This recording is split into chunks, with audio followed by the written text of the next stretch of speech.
My sister drained my funds and disappeared with her companion. I was devastated until my 9-year-old child said, "Mom, don't worry. I dealt with it." Then some days later, my sister phoned shrieking. Imagine hitting rock bottom after a brutal divorce, only to claw your way back, piece by agonizing piece, building a safe future for your child. Then, in one gut-wrenching moment, everything you sacrificed for, every single penny, vanishes. Stolen. By your own sister. But that's not even the most shocking part. Because when I was drowning in despair, my 9-year-old daughter looked me in the eye and said, with unnerving calm, "Mom, don't worry. I handled it." What in the world did she mean? You have to hear this. My name is Georgina, I'm 35, a single mom from Seattle, and this is the story of how my baby sister, Ashley, shattered my world and how my daughter, Lily, somehow saved it. Ashley came into my life when I was 7. I still remember the day my parents brought her home from the hospital, her tiny fingers wrapping around mine when I first held her. Despite our 7-year age gap, we formed an unbreakable bond. I taught her how to ride a bike, helped her with homework, and scared away the monsters under her bed. She followed me everywhere, a shadow always at my heels, wearing my hand-me-downs with pride and trying to mimic everything I did. We shared secrets, dreams, that unspoken language only siblings understand. Our childhood wasn't perfect, especially when our parents started fighting. Ashley would crawl into my bed, and I'd tell her stories until she fell asleep, trying to muffle the angry shouts from downstairs. The fights got worse, tearing our home apart. I was 18, Ashley just 11, when they finally called it quits. The divorce was brutal, our parents using us like pawns in their bitter games. Mom moved across the country for a fresh start, while Dad buried himself in work and a new girlfriend half his age. I couldn't leave for college as planned. Someone had to be there for Ashley. And that someone was me. I postponed my education, got a job at a local retail store. Every morning, I'd wake Ashley up, make her breakfast, check her homework. Every evening, I'd cook dinner, help with assignments, make sure she had everything she needed. I wasn't just a sister anymore. I was a stand-in mother, counselor, best friend, all rolled into one. "You shouldn't have to do this," Dad would sometimes say during his rare appearances, guilt flashing across his face before he'd disappear again. My reply was always the same: she's my sister. To me, it was that simple. When Ashley started high school, I was working 2 jobs, serving coffee by day, waitressing by night. My friends were graduating college, building their careers, while I was just trying to keep us afloat. But seeing Ashley thrive made it all worth it. She was smart, popular, determined. When she got accepted to college with a partial scholarship, I felt prouder than if it had been my own achievement. "I'm going to pay you back for everything someday," she promised the night before she left, her voice thick with emotion. "Just succeed. That's all the payback I need," I told her, even though our bank account was nearly empty after buying her dorm supplies. At 25, I met Thomas. He was charming, ambitious, and seemed to adore me. Within a year, we were married, and I was pregnant with Lily. For a while, life felt perfect. Ashley was doing well in college, I had a stable job, and I had a small but cozy apartment. Lily's birth was the happiest day of my life. She had my green eyes and Thomas's dimples, and I fell utterly in love. Ashley drove 4 hours to meet her niece, bringing a handmade blanket she'd spent months knitting. "She's perfect, Georgie," she whispered, using my childhood nickname. "You're going to be the best mom ever." But the fairy tale cracked when Lily turned 3. Thomas started coming home late, always with vague excuses about work. His phone was always locked. He grew distant, cold. When I found lipstick on his collar, yeah, I know, cliché right. He didn't even try to deny the affair. Within months, our marriage collapsed. Thomas moved across the country with his new girlfriend, barely keeping in contact with Lily. Suddenly, I was a single mother with a broken heart and mounting bills. Those first months were a blur of tears, sleepless nights, and endless worry. Ashley, who had just graduated college, immediately packed her bags and moved in with us. "I've got you, sis," she promised. Just like you had me. Having Ashley there was a godsend. She helped with Lily, cooked meals when I worked late, and even made me laugh when all I wanted was to cry. But after a few months, small things started happening. Things I brushed aside. $20 missing from my purse that I was sure I'd left there. Bills that Ashley offered to pay online, but somehow never got paid, resulting in late fees. A credit card I rarely used, suddenly showing unusual charges that Ashley explained away as surprise gifts she was planning for me or Lily. "Did you take money from my wallet?" I asked once, the words feeling sour in my mouth. "Georgie, I can't believe you'd ask me that," Ashley replied, her eyes welling with tears. "I must have borrowed it for groceries and forgotten to tell you." "I'm so sorry." I immediately felt guilty for doubting her.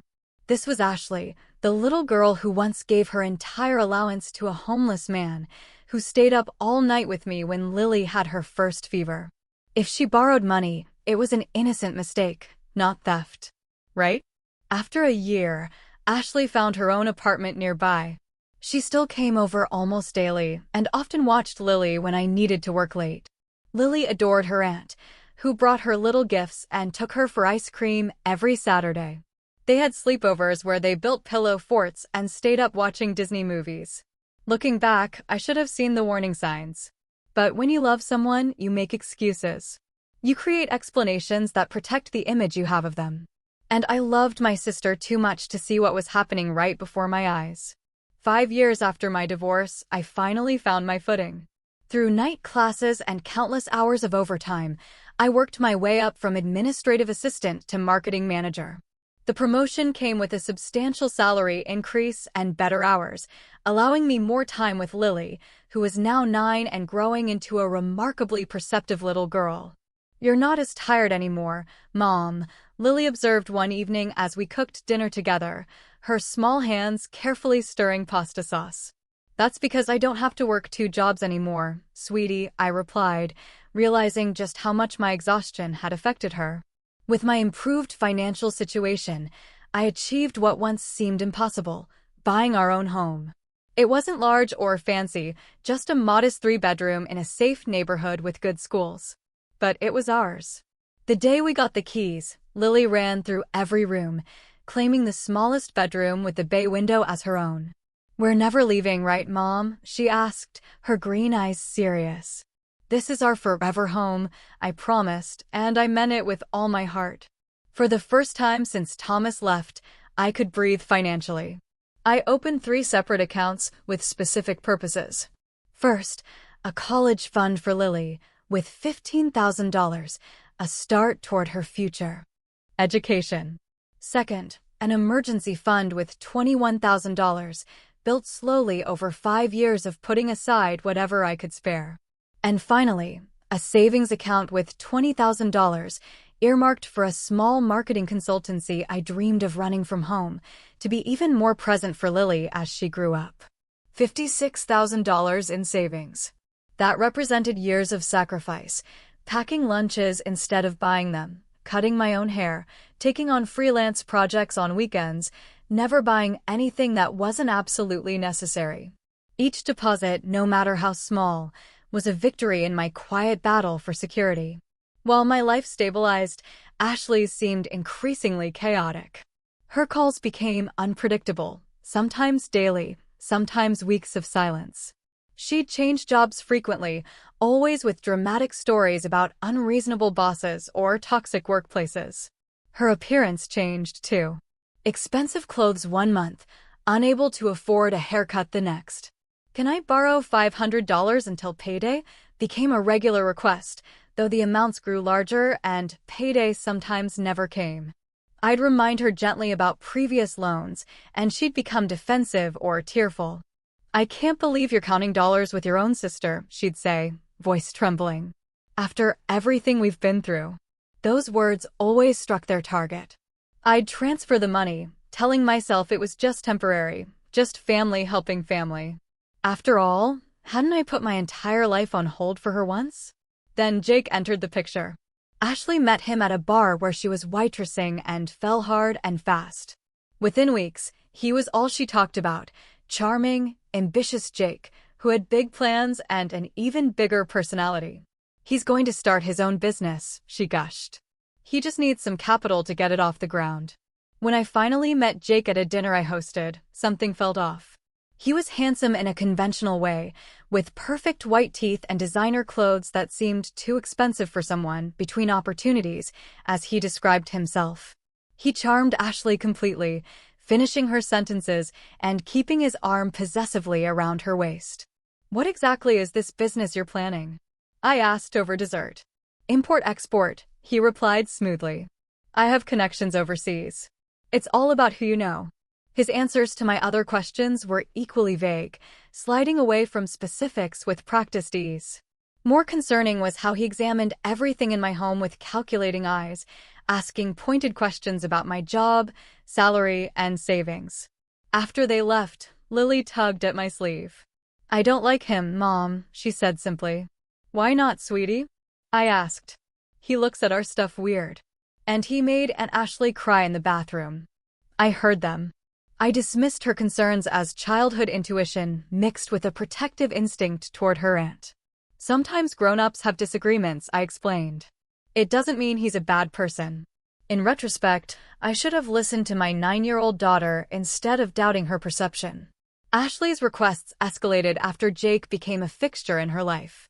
She needed money for car repairs, medical bills without insurance, security deposits for apartments she mysteriously had to leave quickly.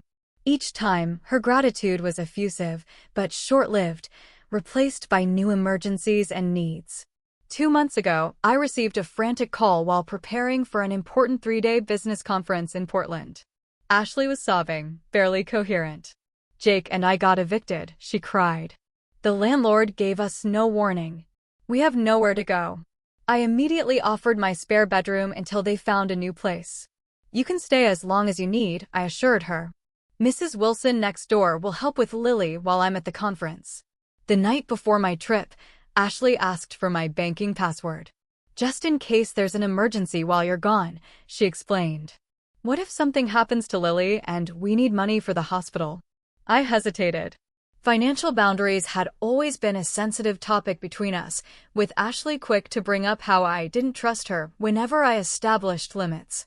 "I've set up an envelope with emergency cash in my dresser drawer," I countered, "and I'll have my phone the entire time." Her face fell. "You still don't trust me after everything?" "I'm 30 years old, Georgina, not a child."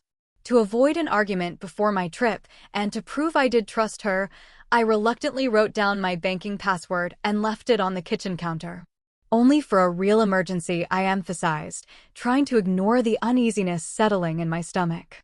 As I drove to the airport the next morning, Ashley and Jake waved from the porch, Lily between them, already in her school uniform. If I'd known what would happen in the next 72 hours, I would have turned the car around. But I didn't know. I simply waved back, called out a final "love you all," and drove away, leaving everything I valued in the hands of the sister I trusted completely. The marketing conference went exceptionally well. I gave a presentation that impressed several potential clients, and my boss hinted at another possible promotion. During breaks, I called home to check on Lily, who sounded happy and excited about having her aunt staying over. "Jake is teaching me card tricks," she told me during our last call. "And Aunt Ashley said we can have pizza tonight." "That sounds fun, sweetie. I'll be home tomorrow afternoon, and we can have a movie night, just the two of us." "Okay, Mom. Love you, infinity." "Love you, infinity +1," I replied. Our usual exchange. Everything seemed fine. Until it wasn't. On my third and final morning at the conference, I tried calling Ashley to confirm my arrival time. No answer. I texted, assuming she was busy with Lily's school drop-off. By noon, with still no response, a nagging worry began to grow. I called Mrs. Wilson, who confirmed she'd taken Lily to school that morning as arranged. "Ashley asked me to watch Lily after school, too," she added. "Said she had some errands to run. Is everything okay?" "I'm sure it's fine," I said, more to reassure myself than her. "Probably just phone problems."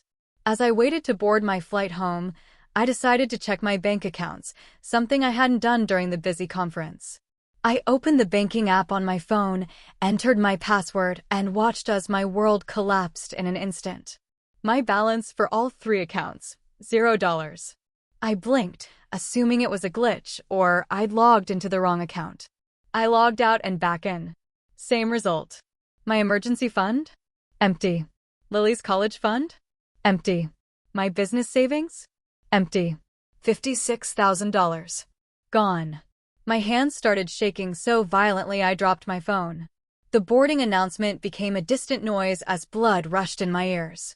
I couldn't breathe. A kind stranger picked up my phone, concern on her face as she asked if I needed medical help. Somehow, I made it onto the plane. The 3-hour flight was torture, my mind cycling through increasingly desperate explanations. There must be a banking error. Ashley's phone was broken, and she'd explain everything. Perhaps there was a security breach, and the bank froze the accounts. Deep down, I knew none of these scenarios was true. Landing in Seattle, I called Ashley repeatedly while rushing to my car. Still no answer. I drove home, breaking every speed limit, praying I was wrong about what I already knew had happened. Our house looked normal from outside. Flowers still bloomed in the front yard where Lily and I had planted them. The porch light was on, as if waiting for my return. But something felt off immediately. A stillness that suggested emptiness. Inside, Ashley's guest room was cleared out. No clothes in the closet, no toiletries in the bathroom, no note on the bed, just a faint lingering scent of her perfume. I called the police with shaking hands, reporting the theft. The officer who arrived took details with professional detachment. Family fraud is unfortunately common, ma'am, he explained, typing notes into his tablet. Do you have any idea where your sister might have gone? No, I whispered, the reality crashing down harder with each passing minute. I thought I knew her. The officer's expression softened slightly. We'll file the report, but I should be upfront. Recovery in these cases is difficult, especially with family members who know your personal information. After he left, I sat motionless at my kitchen table, staring at the wall. The shock was physical. My body felt cold. My lungs unable to fill completely. My stomach twisted in knots. I'd trusted Ashley with everything, my home, my daughter, my financial security. In return, she'd taken it all. I called my neighbors, hoping someone had seen something. Mr. Peterson across the street had noticed Ashley and Jake loading suitcases into their car the previous evening. Thought they were just going on a trip, he said apologetically. They seemed in a hurry, but not suspicious. I couldn't eat, couldn't sleep, couldn't process the magnitude of what had happened. The emergency fund meant to protect us in crisis? Gone. Lily's college fund that I'd sacrificed so much to build? Gone. The business savings that represented my dreams for our future? Gone. But worse than the money was the betrayal. My sister. My baby sister, who I'd practically raised, who'd held my hand through divorce, who Lily adored. How could she do this to us? I found a single note tucked in the kitchen drawer where I kept takeout menus. 5 words in Ashley's handwriting. I'm sorry. I had to. Had to? Had to steal from her own sister? Had to rob her niece's future? What possible justification could exist for such a betrayal? The hardest part was yet to come, telling Lily. How do you explain to a 9-year-old that the aunt she adores has stolen our security? How do you preserve a child's trust in people after such a fundamental betrayal? I picked Lily up from Mrs. Wilson's that afternoon, trying to compose myself for her sake. One look at my face and her smile faded. What's wrong, Mom? Let's talk at home, sweetie. Sitting on our living room couch, I tried to find gentle words, but there was no soft way to describe such a harsh reality. Honey, something bad has happened. Aunt Ashley and Jake, they took the money from our savings accounts. All of it. The money for college and emergencies? Lily asked, her voice small. Yes, I confirmed, tears finally breaking through. And they left without telling us. I'm so sorry, Lily. I trusted her and I couldn't continue. Sobs overtook me, for the lost money, for the shattered relationship, for my daughter who deserved better than this chaos. I'd failed to protect her, failed to see what was happening under my own roof. Lily watched me cry with a strange calmness, her young face showing a maturity beyond her years. Then she said the words that would change everything. "Mom, don't worry. I handled it." Through my tears, I stared at my daughter in utter confusion. Her face was serious, determined. Not at all what I expected from a child just told her beloved aunt had betrayed us. "What do you mean you handled it?" I asked, wiping my eyes. Lily stood up, walked to her bedroom, and returned with my old smartphone, a device I'd given her for games after upgrading mine last year. She sat beside me, her small fingers navigating to the photo gallery with practiced ease.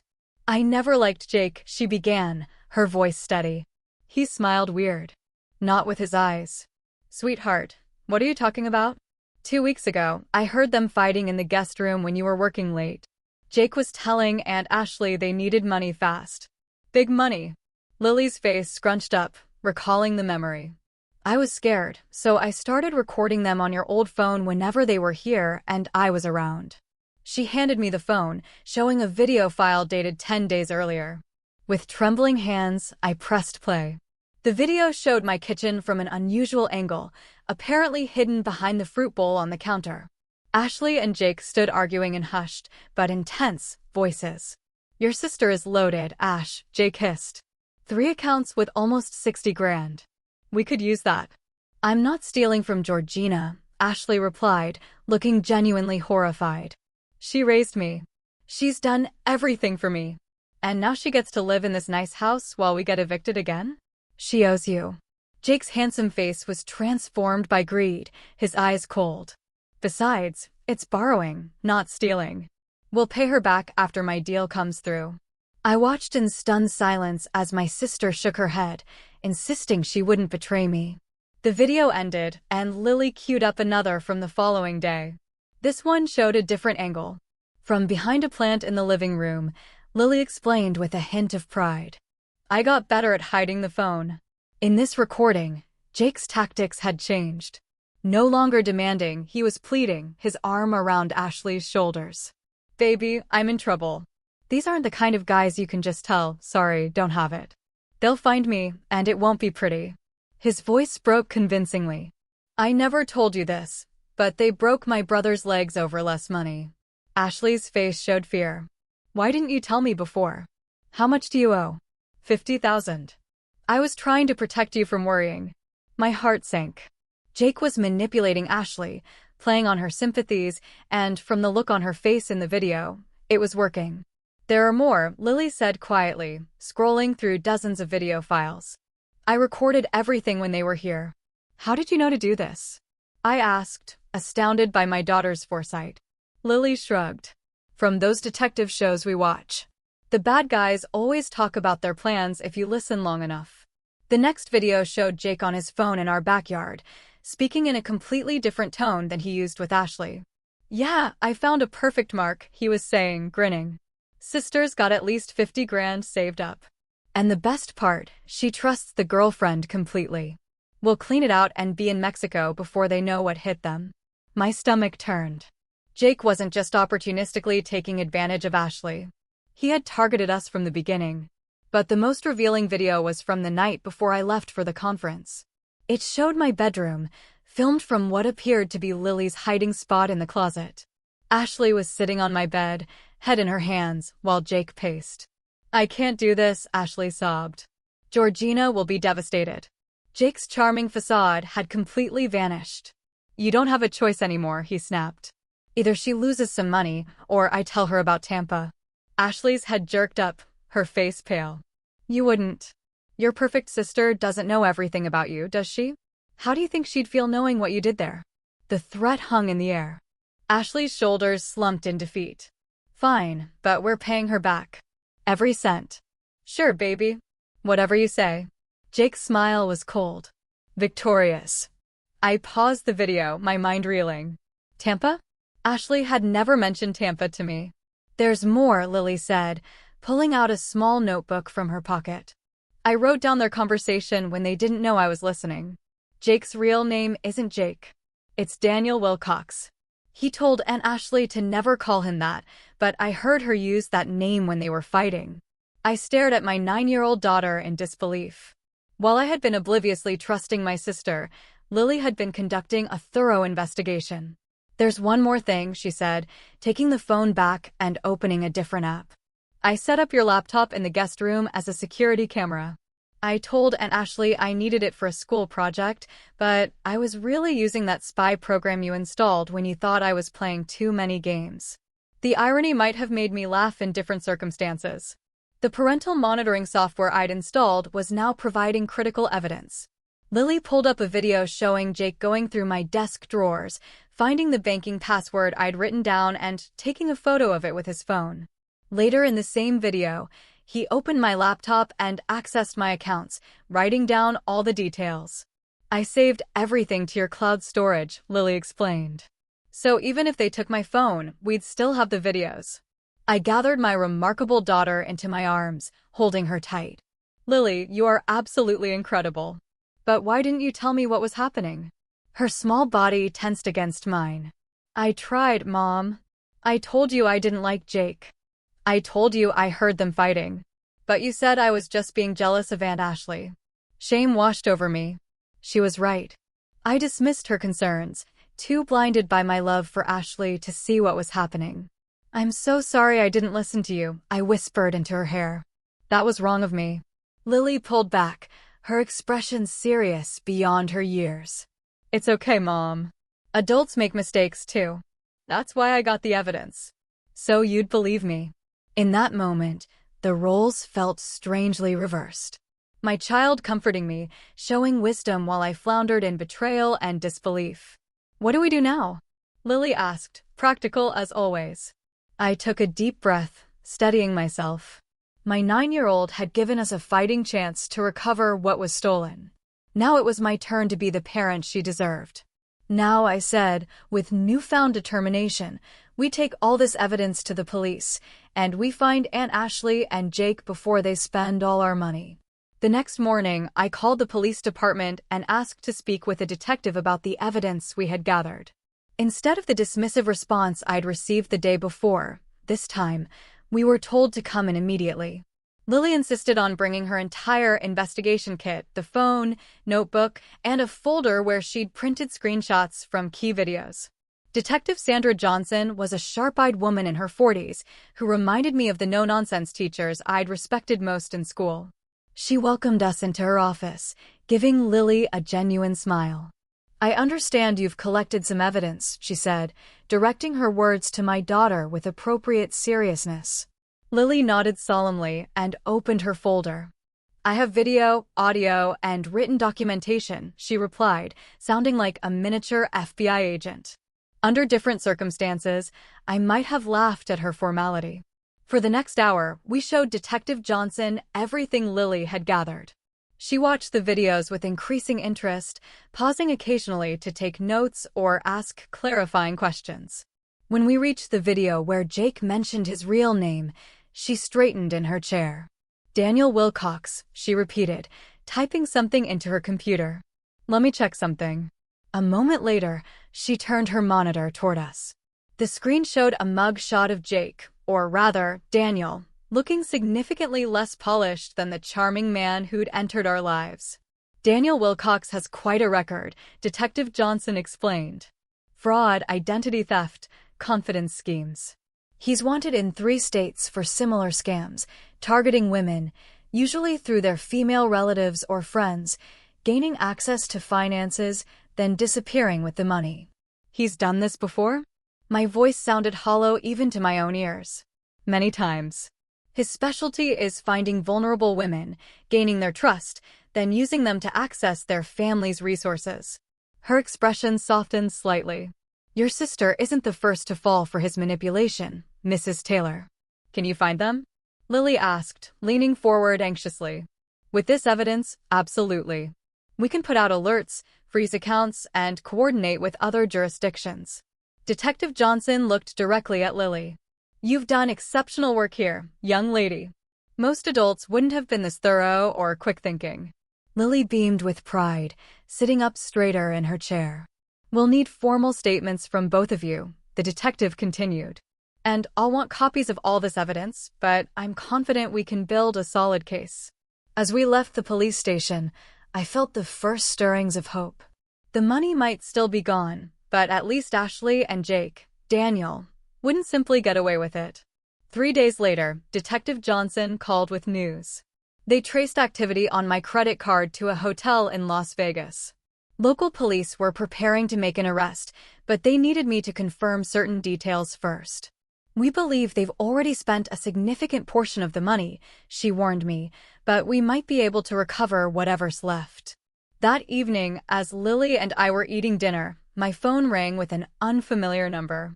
When I answered, Ashley's voice exploded through the speaker, so loud I had to hold the phone away from my ear. "How could you, Georgina? How could you send the police after your own sister?" She was screaming, her words slurred slightly. "They arrested Jake at the casino. They're outside our hotel room right now." I put the phone on speaker so I wouldn't have to hold it, my hands suddenly shaking. "You stole $56,000 from me, Ashley. From your niece. What did you expect me to do?" He needed the money. They were going to hurt him. "You have no idea what you've done, what I've done." The absurdity of her accusation broke something inside me. "You emptied my savings accounts. You took Lily's college fund. Jake said we'd pay it back. It was just temporary." I laughed bitterly. "Is that what he told you while he was planning your escape to Mexico? While he was calling you his perfect mark?" There was a moment of silence. "What are you talking about? Your boyfriend is a con man, Ashley. His name isn't even Jake. It's Daniel Wilcox. He's wanted in 3 states for scamming women exactly like you." "You're lying," she hissed, but uncertainty had crept into her voice. "The police showed me his record. This is what he does, Ashley. He finds women, uses them to access their family's money, then disappears. You're not special to him. You're just a tool." "Shut up," she screamed. "You're jealous because someone finally loves me more than they love you. You've always had everything. The nice house, the perfect daughter, the successful career. What do I have? Nothing." Her words hit me like physical blows. Was that really how she saw our relationship? As a competition? "I put my entire life on hold for you," I said quietly. "I gave up college to raise you. I've bailed you out financially more times than I can count. I welcomed you into my home, trusted you with my daughter, and now you've ruined my life." Her voice broke. "Jake will go to prison because of you. Jake ruined your life," I corrected her. "And you helped him ruin mine. How much of our money is left, Ashley?" A pause. "I don't know. Jake handled the money." "How much did you spend?" Another pause, longer this time. "About $30,000. Jake was on a winning streak at the casino. He said we'd double it, then triple it. $30,000 gone in 3 days. More than half of everything I'd saved." "The police are knocking," Ashley said suddenly, her voice smaller. "What do I do, Georgie?" The childhood nickname nearly broke me. For a second, I saw the little girl who'd followed me everywhere, who'd trusted me to keep the monsters away. "Tell them the truth," I advised, my voice steady despite the tears streaming down my face. "All of it. They'll arrest me too. Probably. I can't go to jail. Please, Georgie. Tell them I didn't know. Tell them Jake forced me." "Did he?" A long silence. "Not exactly, but he said things about Tampa. He threatened to tell you." "What happened in Tampa, Ashley?" "I can't." Her voice cracked. "The police are coming in. I have to go." "Ashley, wait." But the line went dead. I sat staring at the phone, the unanswered question hanging in the air. What had happened in Tampa? What power did it give Jake over my sister? Lily, who had been silently listening to the entire conversation, placed her small hand over mine. "Aunt Ashley sounds scared," she observed. "She is scared," I agreed. "She made terrible choices, and now she has to face the consequences. Will she go to jail like Jake?" I hesitated, unsure how to explain the complexities of the legal system to a 9-year-old. "I don't know, sweetheart. It depends on many things, including whether she tells the truth about what happened." Lily nodded solemnly. "She should tell the truth. That's what you always say is most important. Out of the mouths of babes, as they say." The simplicity of my daughter's moral compass made the entire situation clearer somehow. The truth was indeed what mattered most now. Not just for the legal consequences, but for any hope of healing the broken trust between my sister and me. Later that night, Detective Johnson called again. Jake had been arrested on multiple outstanding warrants. Ashley was being held as an accomplice, but was cooperating with authorities. They had recovered approximately $26,000 from the hotel safe, less than half of what was taken, but more than I had dared hope. "We'll need you to come to Las Vegas to make a formal identification and statement," she explained. "The district attorney there will want to talk to you about pressing charges against your sister." Pressing charges against Ashley. The words felt surreal. This was my baby sister, the girl whose scraped knees I had bandaged, whose nightmares I had soothed, whose graduation I had attended with tears of pride. How had we arrived at this point? As I lay awake that night, I thought about Ashley's accusations. Had I really had everything while she had nothing? From my perspective, I'd sacrificed endlessly for her, put her needs before my own time and again. But perhaps from her view, I was the successful sister who had it all figured out, who was always telling her what to do, always the responsible one she could never measure up to. The truth probably lay somewhere in between. But understanding her perspective didn't excuse what she'd done. $56,000 represented years of careful saving, countless small sacrifices made for Lily's future. Taking that wasn't just stealing money. It was stealing security, opportunity, dreams. In the morning, I would need to book flights to Las Vegas, arrange for Lily to stay with Mrs. Wilson, and prepare to face my sister across an interrogation room table. But for now, I simply let the tears come, mourning the relationship I had thought we had, and facing the painful reality of what actually existed between us. The Las Vegas Metropolitan Police Department headquarters was nothing like the cozy police stations depicted in family-friendly TV shows. It was imposing and sterile, with harsh fluorescent lighting that emphasized the dark circles under my eyes.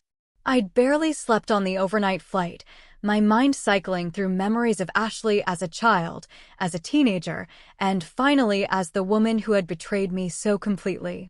The district attorney assigned to the case, Maria Vasquez, met me in a conference room. She was brisk and efficient, laying out the evidence against both Jake, Daniel Wilcox, and Ashley. "Mr. Wilcox is facing multiple felony charges across several jurisdictions," she explained. "Given his prior convictions, he's looking at significant prison time. Your sister's situation is more complicated." "Complicated? How?" I asked, cradling the department-issued coffee that tasted like it had been brewing since last week. "She's a first-time offender, and she's cooperating. She claims Wilcox manipulated and threatened her, which may be partially true based on his history. However, the evidence your daughter collected clearly shows she ultimately made a conscious choice to participate." My chest tightened at the mention of Lily's evidence. My 9-year-old's detective work was now part of a criminal prosecution. What are her charges? Grand theft, fraud, identity theft, though the last one might not stick since she was authorized to be in your home. She's looking at up to 5 years, potentially more with aggravating factors. 5 years.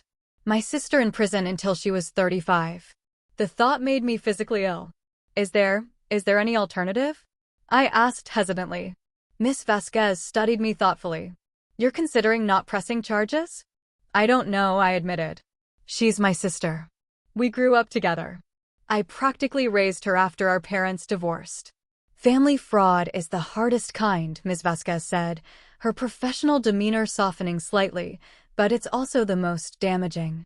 Your sister betrayed your trust in the most fundamental way." "I know. However," she continued, "there is one possibility. If your sister agrees to testify against Wilcox and provides information about his other criminal activities, we could potentially offer a plea deal with reduced charges." "What would that look like?" "Possibly 18 months in a minimum security facility, plus probation and restitution orders. But that depends entirely on how valuable her testimony is and her level of cooperation." 18 months still seemed an eternity, but it was better than 5 years, and restitution meant she would eventually have to pay back what was taken. "Can I see her?" I asked. Miss Vasquez made a phone call, and 30 minutes later, I was led to a small room with a metal table bolted to the floor. When they brought Ashley in, I barely recognized her. Her usually perfect hair hung limp around her pale face. The designer clothes were replaced by an orange jumpsuit that made her look small and vulnerable. Without makeup, she appeared younger, more like the sister I remembered. "Georgie," she whispered, her eyes filling with tears. "I didn't think you'd come." "I needed answers," I replied, keeping my voice neutral despite the emotions churning inside me. We sat across from each other, a gulf wider. Then the metal table between us. "They arrested Jake," she said, unnecessarily. "He had fake IDs in the hotel room, passports with different names." "His name is Daniel," I reminded her. "And yes, Detective Johnson told me he's wanted in multiple states." Ashley's face crumpled. "I didn't know. I swear I didn't know who he really was." "Maybe not at first," I conceded. "But you knew what you were doing when you took my money." "Lily's college fund, Ashley. Her future." She flinched at the mention of Lily. "How is she?" "Confused, hurt. She loved you, you know. Idolized you." Ashley covered her face with her hands. "I've ruined everything." "Yes," I agreed, not softening the blow. "You have. What I need to know is why. What happened in Tampa that Jake could use against you?"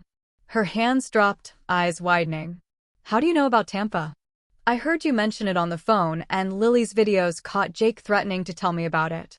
"What did you do that was so terrible?" Ashley glanced at the guard standing by the door, then leaned forward, lowering her voice. 2 years ago, I was in Tampa with some friends. We were at this club, and I met a guy. He was older, successful. We hit it off, went back to his hotel." She paused, swallowing hard. "The next morning, I noticed his wedding ring on the bathroom counter. He'd taken it off at the club. When I confronted him, he offered me money to keep quiet. $10,000. I was broke, about to be evicted." Her voice trailed off. "You took it," I finished for her. She nodded miserably. "It got worse. He started calling, wanting to see me whenever he was in town, offering more money each time. It went on for months before I finally blocked his number and moved." "You were blackmailing him," I stated flatly. "I didn't see it that way then. I told myself he was just paying for companionship." She laughed bitterly. "I was no better than a." "Don't," I interrupted. "That's not what this is about. Jake found out somehow. He had this way of getting me to tell him things, then using them against me later. He said if I didn't help him get your money, he'd tell you everything. That you'd be disgusted with me. That I'd lose you and Lily forever. So instead, you chose to steal from us." I believed him when he said we'd pay it back. Her eyes pleaded for understanding. He showed me investment returns, business plans. It all seemed legitimate. By the time I realized what was really happening, we were already in Las Vegas, and he was gambling away thousands at the casino. I studied my sister's face, searching for the truth. Was she lying now to save herself, or had she genuinely been manipulated by a practiced conman? The answer was probably somewhere in between. Not innocent, but perhaps not as calculating as I'd feared. "The DA is offering you a deal," I said finally. "Testify against Jake, Daniel, and they'll reduce your charges. 18 months instead of 5 years. Hope flickered in her eyes. "You'd do that for me? After what I did?" "I'm not doing it for you," I clarified. "I'm doing it because sending you to prison for 5 years won't get my money back. This way, you'll serve less time and have to make restitution." Her face fell at my cold logic. "I understand." "Do you?" "Because I need you to fully comprehend what you've done, Ashley. You didn't just take money. You betrayed my trust completely. You broke Lily's heart. You damaged our family in ways that might never heal." Tears spilled down her cheeks. "I know, and I'll spend the rest of my life trying to make it right. I promise." "Promises from you don't mean much right now," I said, standing up. "Take the deal.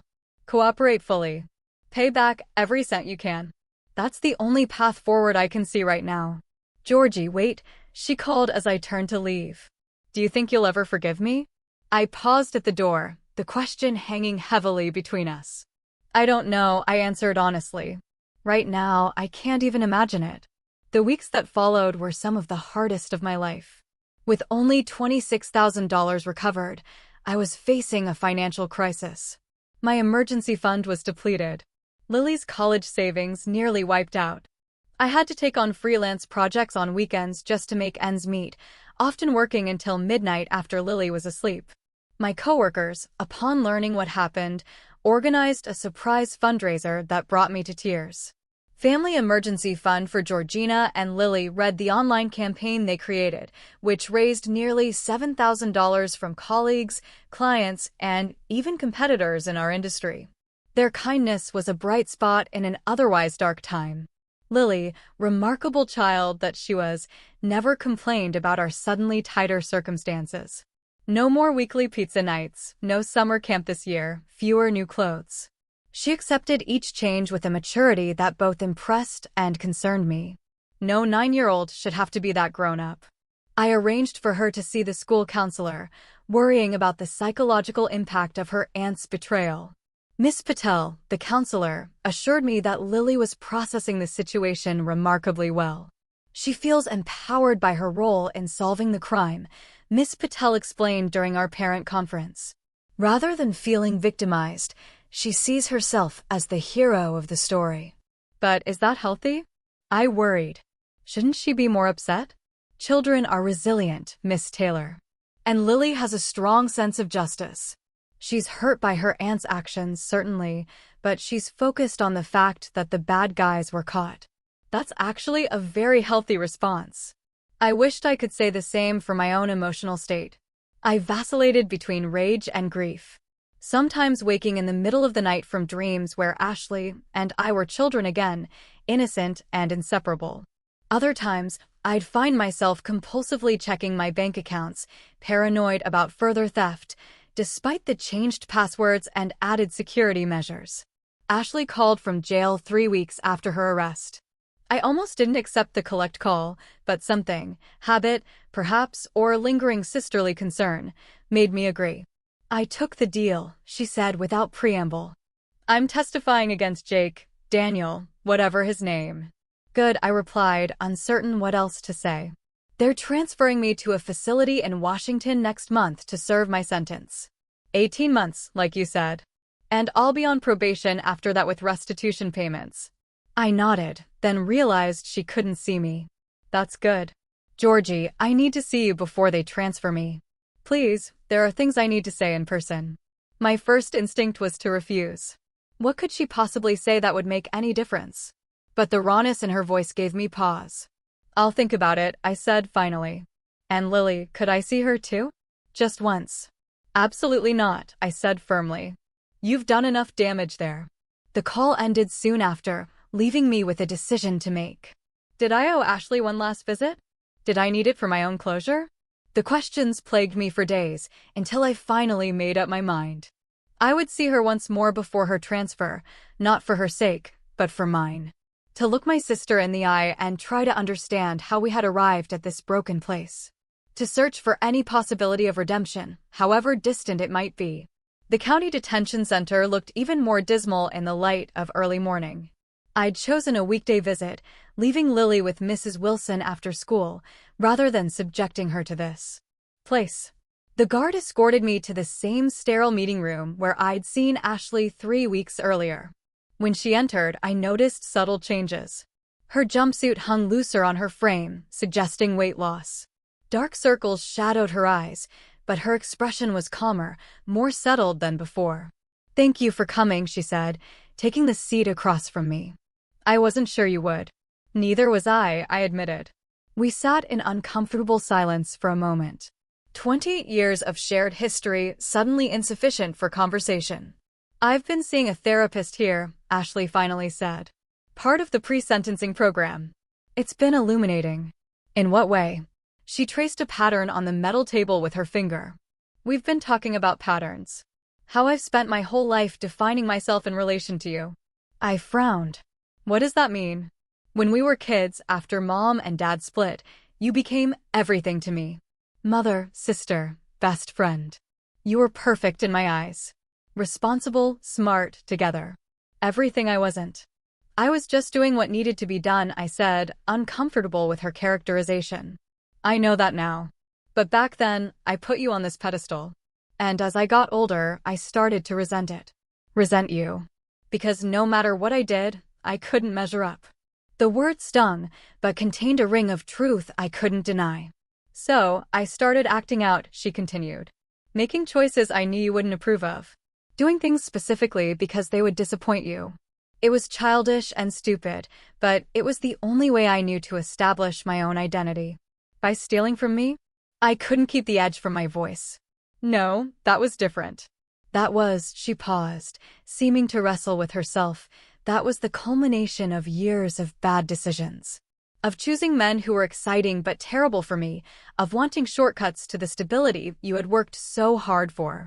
I studied my sister's face, seeing glimpses of the little girl who had followed me everywhere, mixed with the troubled woman she had become. When I met Daniel, I thought he was different. Charming, ambitious, interested in me for myself rather than what I could do for him. I was so desperate to be loved that I ignored every red flag. There were many, I noted dryly. So many, she agreed with a sad smile. But the biggest one was how he drove a wedge between you and me. How he isolated me from the one person who had always been there for me.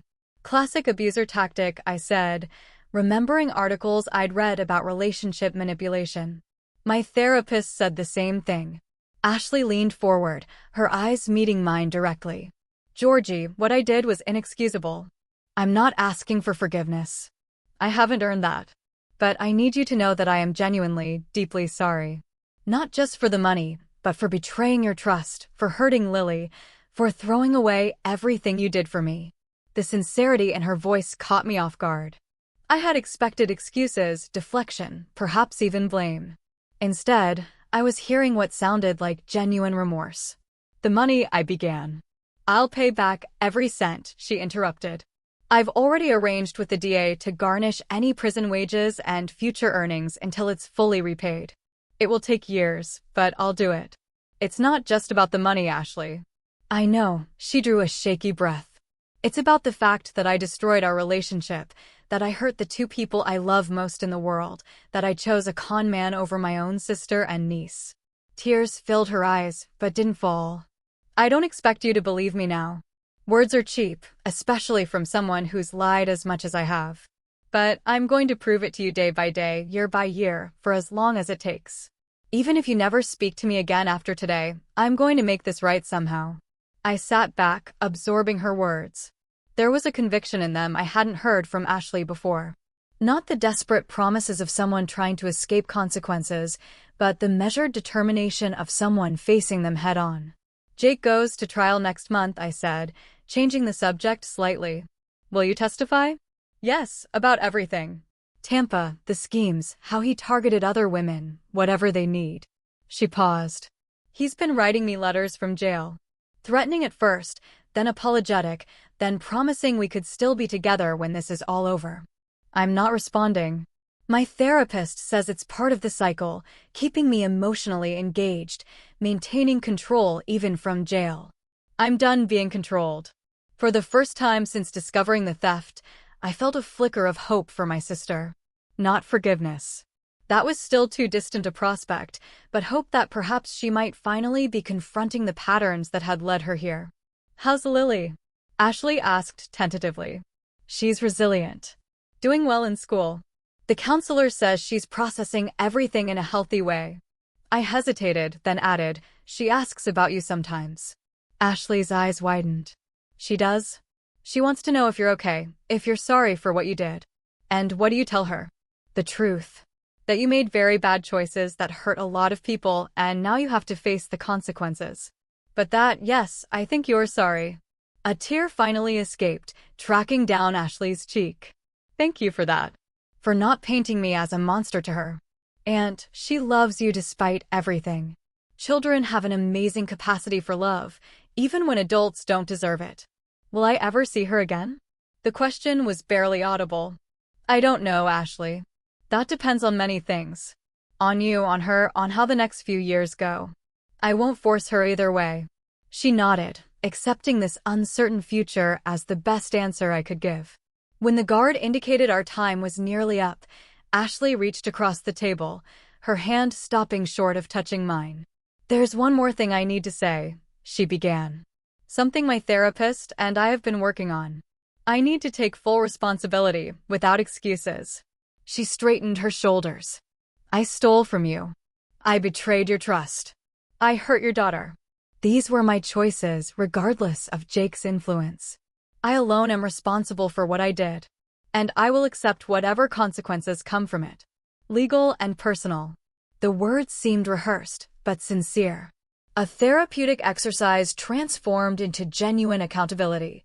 Thank you for saying that, I said quietly. It matters. As I stood to leave, Ashley remained seated, hands folded in front of her. Will you write to me? She asked. Just occasionally. Let me know how you and Lily are doing. I paused at the door. I'll think about it. It wasn't a promise, but it wasn't a refusal either. For now, it was all I could offer. True to her word, Ashley testified against Jake the following month. His trial revealed a pattern of crime spanning nearly a decade, multiple identities, countless victims, hundreds of thousands of dollars stolen from vulnerable women and their families. With Ashley's testimony and evidence from other victims, he was sentenced to 12 years in federal prison. Ashley began her 18-month sentence at a minimum security facility in Washington state. True to her words, she wrote regularly. Letters I didn't answer at first, then began to read, and eventually, months later, started to reply to with brief updates about our lives. The healing process was slow and painful. Some days the anger would return full force, especially when financial stress hit hardest. Other days, I'd find myself missing the sister I thought I had, the person I believed Ashley to be before the betrayal. Therapy helped, both for Lily and for me. So did time. The sharp edges of betrayal gradually dulled, not into forgiveness exactly, but into a kind of acceptance. What had happened couldn't be undone. The question was how to move forward. 1 year after Ashley's arrest, our lives had found a new normal. I'd received a significant promotion at work, partly due to a major client I'd brought in through one of my weekend freelance projects. Lily was thriving in school, her brief detective career having sparked an interest in computer science and technology. She joined a coding club and spent hours creating simple games and programs. The restitution payments from Ashley's prison job were small but steady. Combined with what had been recovered initially and my increased salary, we were slowly rebuilding our financial security. It would be years before we fully recovered, but the acute crisis had passed. On a warm Saturday afternoon, I received a letter unlike the others Ashley had sent. This one contained a small, handmade card, carefully crafted from materials available in prison. Colored pencil drawings and origami flowers for Lily. The envelope specified, if you think it's appropriate. Inside, Ashley had written a simple message. Dear Lily, I'm sorry for the hurt I caused you and your mom. You were brave and smart and did the right thing. I'm working hard to become someone worthy of knowing you again someday. With love, your Aunt Ashley. I showed it to Lily that evening, watching her face carefully as she read it. What do you think? I asked when she finished.